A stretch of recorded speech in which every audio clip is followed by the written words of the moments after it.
Fat Ryan Reynolds. It's so good. I love it. I love Ryan Reynolds. Love the opening for this movie. I swear by the moon and the stars in the skies, for better. 1, 2, 3,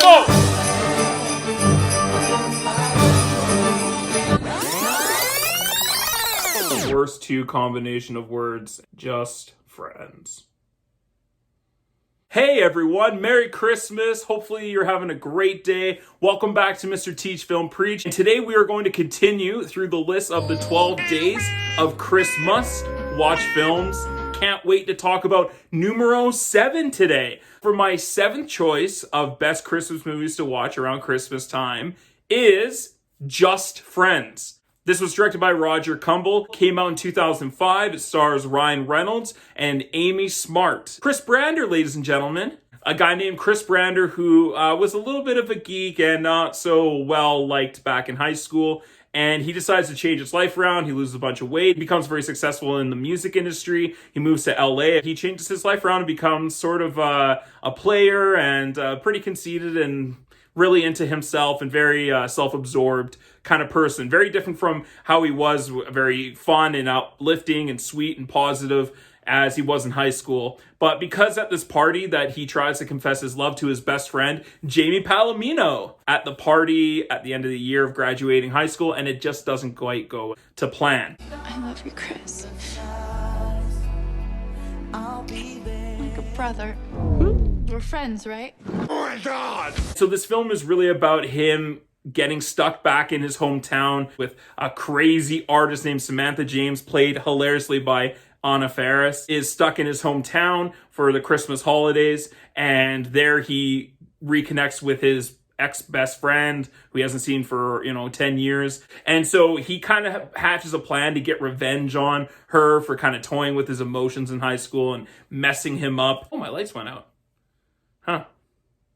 This movie is a total guilty pleasure of mine, and my wife and I actually really think this movie is hilarious and it's very funny. There's some great humor in parts throughout this film. There are some really funny situations, and to me, one of the best parts about this movie is how the characters react to certain situations, and that is what the film is its strongest suit. Ryan Reynolds is really hilarious in this role, even though I don't like this character. Probably one of the first films I saw him do outside of Van Wilder. Blade Trinity was around that time. He is hysterical.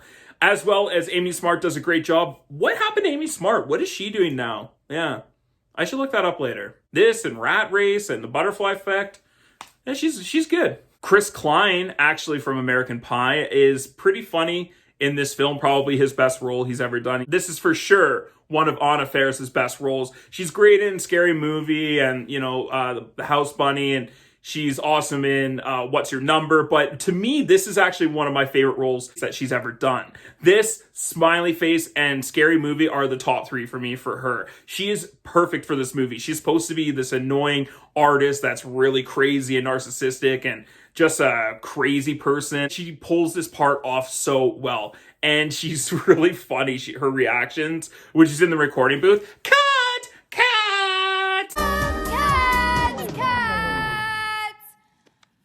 Okay, Ron, which jokester changed the key on me? No one, Samantha. It's been the same key for the last 43 takes. Her little song that she writes, forgiveness is more than saying sorry. I'm sorry, baby. Time.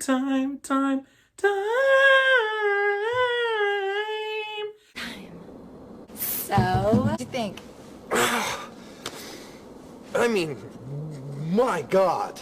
Or her poster with the banana and the chocolate on, and she's like licking it. And the brother has her poster and loves her. Oh, it's so good. It's like, Samantha James is a crazy person. She's an insane person. And the boss doesn't listen to him and tells him to go with her anyways. And the fallout from that is what comes from this movie.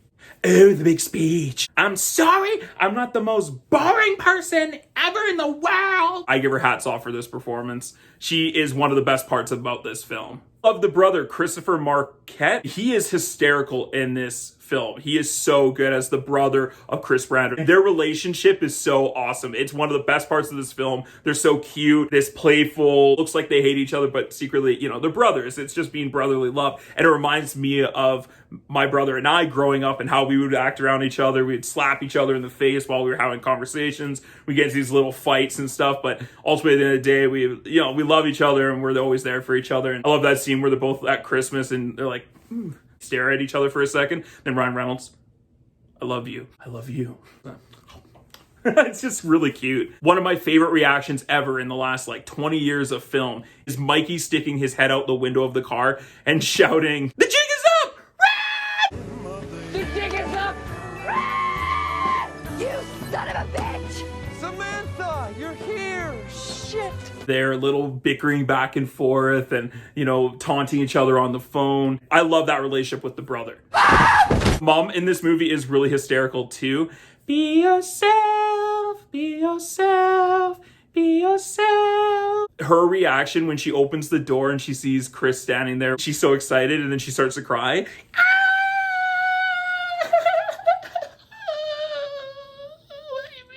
Hi, Mom.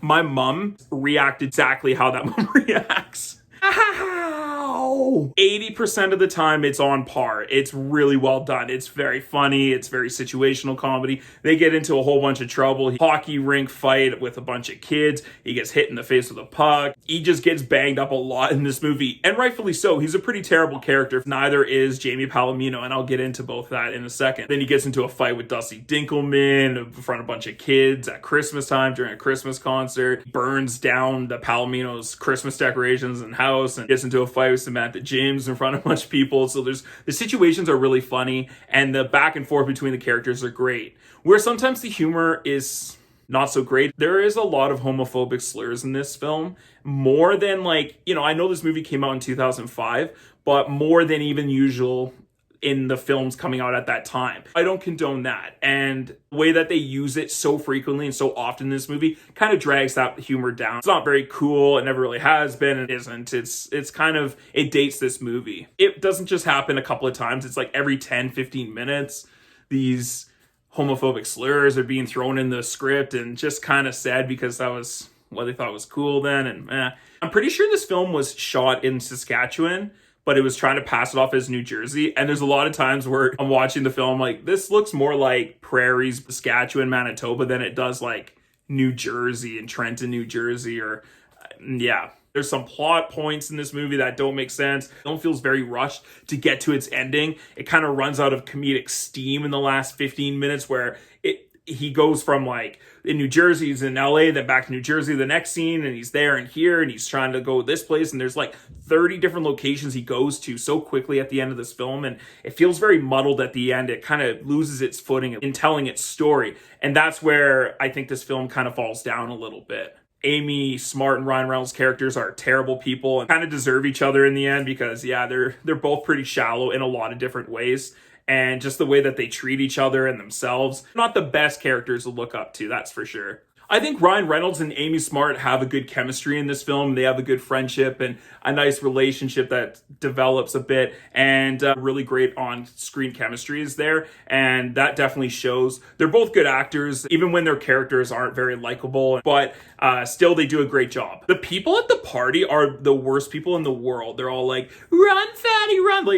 Man, my friends and the people I grew up around and near, they were awesome. We always had such great times. We'd rag each other, but we were never that cruelly mean, at least never I experienced. And I'm so thankful for my group of friends. Really fun and friendly and outgoing and just had a good time. And bullying was really not that actually cool. We would never condone it and we would stop it. It's too bad that these are real situations. This is kind of based off of the writer's life a little bit. And it's sad that this actually happens in some places, and that's terrible. Overall, it is a fun movie. It's trying to have a good time. It's trying to make people laugh as much as they can. That's really what this movie is trying to do. Can men and women just be friends? And when one wants to change the relationship and the other doesn't, and how that affects us. So I like the topics it talks about. It's a really interesting film that way, and it presents it in a very comedic and hilarious manner. The actors are really great, but the plot hole of this movie and the mistakes that they make and some of the ways that they tell their jokes and the paths that they take sometimes. The pacing of the film, and especially the last 25 minutes, and just the rocky editing at times, and the rapid scenes going from place to place, it kind of pulls the film down in some ways. I think this could have been a really great film and really funny. Really, people would actually love it. I feel like it doesn't have that big of a following, and I could be wrong. Maybe there's other people out there that love Just Friends. Oh, I hope they're out there, because I certainly do. I think it's one of those films I come back to every Christmas and I just laugh my ass off. It's probably the least like Christmas movie out of my list. It really doesn't focus on Christmas. It's just set at Christmas time for the holidays to give them an excuse to come back home by accident. I watch it every Christmas and a few times throughout the year. This film is one of those ones that I even just put on in the background if I can't sleep. But critically, it might not be as good as what I'm about to give it, but it is a little bit of nostalgia for me. I will admit that. So I'm going to go ahead and give Just Friends a B-. It's probably more like a C+, but I really enjoy coming back and watching this film and just think it's hilarious. So yay, love this movie. Thanks so much for watching, you guys. If you like this video, please click like down below, subscribe. I appreciate the comments and the feedback that I've been getting from people, both privately and publicly, so thank you. So if you have any recommendations, let me know. Come back and check out more 12 Days of Christmas watch films. Merry Christmas, happy holidays to you guys and your families. Please stay safe out there. And as always, let's get Todd.